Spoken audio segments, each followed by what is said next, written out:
بسم اللہ الرحمن الرحیم۔ آج جو ہمارا سبق ہے وہ ہے فعل تعجب، یعنی افعال تعجب۔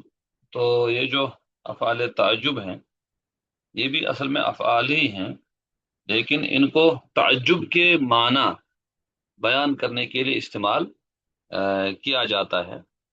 تو تعجب دراصل انسان کی ایک کیفیت ہے جو اس پر طاری ہو جاتی ہے۔ کبھی کوئی چیز وہ ایسی دیکھ لیتا ہے جس کا سبب اس کو پتا نہیں، یا اس کے بس میں کوئی ایسی چیز نہیں، یا اس کو کوئی چیز خوش کر دیتی ہے، ٹھیک۔ تو اس سب کو تعجب کہتے ہیں، یعنی اس کو کہتے ہیں عام حالات سے تغیر پذیر ہونا۔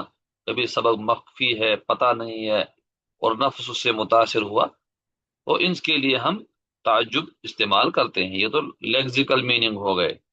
اور نحویوں کی اصطلاح میں جو تعجب کا معنی مفہوم ادا کرنے کے لیے صیغہ استعمال کیا جائے اس کو کہتے ہیں فعل تعجب۔ اس کے لیے دو صیغے ہیں، ٹھیک۔ ما افعلہ و افعل بھی، تو یہ دو صیغے انہوں نے کہا کہ تعجب کے دو صیغے ہیں۔